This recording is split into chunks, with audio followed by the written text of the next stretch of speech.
Bonjour à tous, je suis Axel d'Apprendre Excel et dans cette vidéo, je vais vous montrer comment créer un formulaire de saisie simple et rapide sans passer par le user form, sans VBA et sans macro. Donc un formulaire simple d'utilisation grâce à un outil déjà intégré dans Excel. Mais tout d'abord, si vous souhaitez recevoir ce sujet sur Excel avec d'autres exercices, avec sujets corrigés plus vidéos de formation correspondantes, il y a un lien dans la description, vous n'avez qu'à cliquer, saisir votre email et vous recevrez tout ce contenu gratuitement par email. Et pour ceux qui veulent aller plus loin, il y a des formations complètes pour apprendre Excel. Ici, nous avons un tableau avec plusieurs éléments relatifs aux salariés d'une entreprise. L'objectif, c'est d'avoir un formulaire qui nous permette d'insérer les nouveaux salariés embauchés, de modifier les salariés existants et de supprimer les salariés sortis de l'entreprise. Pour cela, nous allons utiliser l'outil formulaire d'Excel.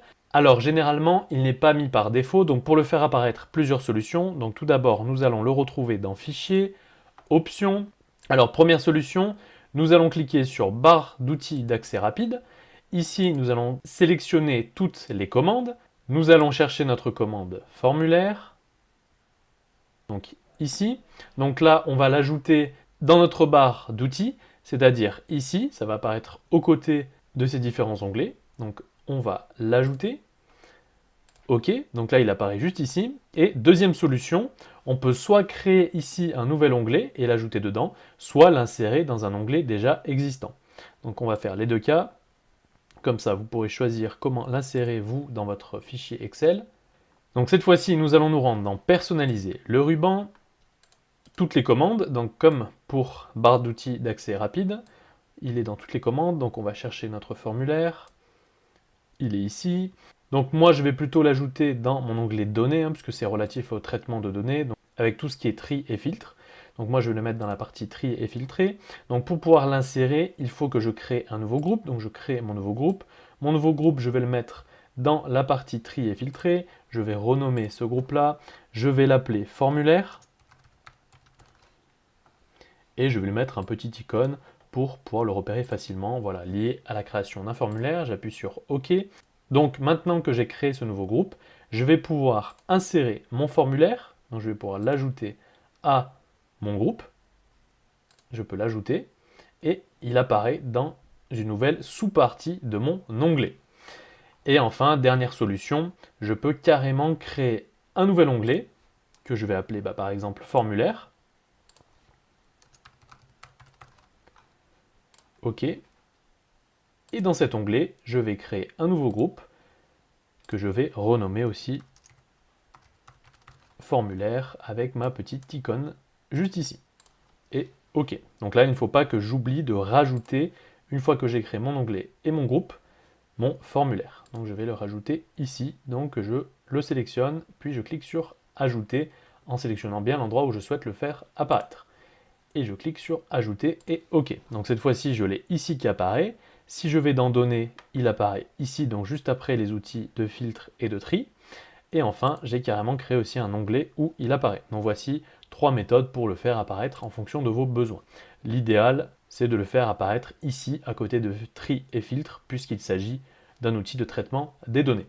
Donc maintenant qu'on l'a fait apparaître, on peut l'utiliser. Alors, l'outil formulaire sur Excel est relativement simple, puisqu'il suffit d'avoir un tableau de données pour que Excel reconnaisse le formulaire. Donc ici, j'ai cliqué uniquement sur une cellule de mon tableau, et si je clique sur formulaire, il reconnaît le formulaire. Il va lui-même comprendre que la première ligne correspond aux intitulés de chaque colonne. Donc ici, on met bien prénom, nom, diplôme, en fonction des intitulés de la première ligne de mon tableau. Si je clique ici, il n'y a pas de tableau, donc forcément, il ne reconnaîtra aucun formulaire. Maintenant, si je crée un nouveau formulaire, uniquement avec le prénom et le nom, par exemple, et que je souhaite donc créer mon formulaire, je vais aller dans Données, Formulaire. Donc là, Excel n'arrive pas à identifier mes en-têtes de colonne. Par contre, il me dit que si je souhaite utiliser la première ligne de sélection comme étiquette et nom de données, je peux cliquer sur OK.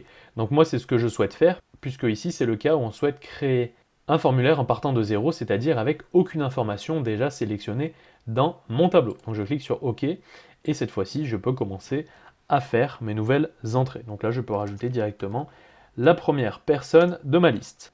Par exemple, Chris Germain comme prénom, nom. Et je l'ajoute à ma liste. Donc maintenant, on va voir la création la modification, la suppression et la recherche au travers de cet outil formulaire. Donc là, je clique sur une des cellules de mon tableau pour pouvoir utiliser donc mon outil formulaire. Je clique sur formulaire. Ici, si je souhaite par exemple faire une nouvelle entrée, je vais cliquer sur nouvelle. Je vais saisir mon salarié. Donc là, je vais remplir les différents champs. Mes champs qui dépendent bien de la première ligne de chacune de mes colonnes. Donc avec le nom, le diplôme. Donc on trouve bien ici tous mes champs par rapport à la première colonne jusqu'à la dernière, donc de prénom jusqu'à poste, dans mon formulaire de saisie qui se génère automatiquement. Le diplôme, la date d'entrée, le service et le poste. Je peux cliquer sur Entrée et mon nouveau salarié s'insère bien dans mon tableau. Maintenant, si je souhaite supprimer cette fois-ci un salarié, je vais donc pour cela rechercher mon salarié. Pour avoir accès à l'outil recherche, il faut cliquer sur Critères. Et pour revenir sur la partie création, suppression, modification, il faut recliquer sur Grille. Donc là, moi, je souhaite faire une recherche. Cette fois-ci, je vais supprimer un salarié de ma liste. On va prendre l'exemple, on va supprimer Caroline Robert, qui, imaginons, a quitté l'entreprise. Donc pour faire la recherche, je ne peux utiliser qu'un seul des critères disponibles dans mon formulaire. Donc là, je vais chercher par prénom. Donc soit je tape directement le prénom complet. Dans le cas où il n'y a qu'une personne qui détient ce prénom, si j'appuie sur Entrée, je vais directement tomber sur elle. Mais dans le cas où il y a plusieurs possibilités, ici j'ai une salariée qui s'appelle Caroline, Carolina et Claire, donc j'ai 3 prénoms qui commencent par C, dont 2 qui sont relativement similaires, c'est-à-dire que si je fais une recherche uniquement par C, et que j'appuie sur Entrée, je vais avoir toutes les entrées correspondant au prénom qui commence par C. Donc là j'ai Carolina, si je fais suivant et précédent, je vais avoir toutes mes entrées. Donc ici, c'est le 5e salarié sur 9. Si je fais suivant, je tombe sur Claire. Et si je fais précédent, je retombe bien sur Caroline. Donc j'ai l'ensemble de mes salariés dont le prénom commence par C qui vont apparaître dans mes recherches ici après avoir inséré mon critère en cliquant sur précédent et suivant. Mais moi je souhaite directement trouver Caroline, j'ai directement son prénom, donc je tape Caroline, j'appuie sur Entrée, je tombe sur la bonne personne, je souhaite supprimer donc cette salariée, donc je suis sur la bonne personne, je peux donc cliquer sur supprimer, ok, elle se supprime automatiquement de ma liste de salariés. Maintenant, si je souhaite modifier un salarié, idem, je clique sur critères, prenons l'exemple, je me suis trompé sur la date d'entrée de Jean Briand, qui n'est pas rentré au 20 mars mais au 1er avril. Donc je vais cliquer sur mon critère, je vais chercher par le prénom Jean. Je vais appuyer sur Entrée, je tombe bien sur Jean Briand et je vais modifier sa date d'entrée au 1er avril 2019. Et je peux appuyer sur Entrée et ma date se met automatiquement à jour dans ma liste de salariés. Maintenant, si je souhaite ajouter une colonne à mon tableau, donc là je souhaite par exemple ajouter le type de contrat. Là aussi, je vais pouvoir utiliser l'outil formulaire, puisque si je me rends sur mon outil formulaire, je constate que ma nouvelle colonne entrée est bien prise en compte par mon formulaire. Et ici, mon outil formulaire me donne la possibilité d'atterrir directement sur le même champ de saisie que je souhaite remplir en utilisant la flèche du bas, c'est-à-dire que ici, je suis sur le champ de saisie responsable. Si j'utilise la flèche du bas, ça m'amène automatiquement au même champ de saisie sur le salarié suivant.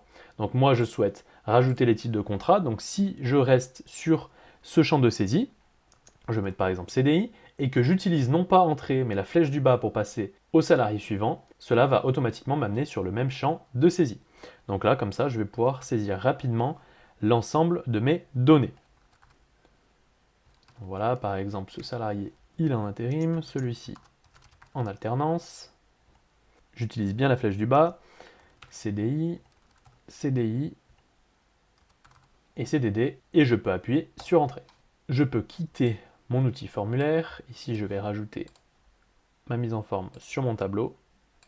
Donc, voilà comment utiliser un outil simple et rapide déjà intégré dans Excel pour gérer la création d'un formulaire qui se génère automatiquement grâce à cet outil à l'aide de vos colonnes. Et lorsque Excel n'arrive pas à identifier vos colonnes, il faut cliquer sur OK pour que Excel, par défaut, prenne votre première ligne comme en tête de colonne. Donc voilà pour ce qui est de la création d'un formulaire grâce à l'outil formulaire intégré via Excel. Je me répète, si vous souhaitez recevoir ce sujet sur Excel avec d'autres exercices, avec sujets corrigés plus vidéos de formation correspondantes, il y a un lien dans la description, vous n'avez qu'à cliquer, saisir votre email et vous recevrez tout ce contenu gratuitement par email. J'espère en tout cas que cette vidéo vous sera utile et quant à nous, on se dit à la prochaine.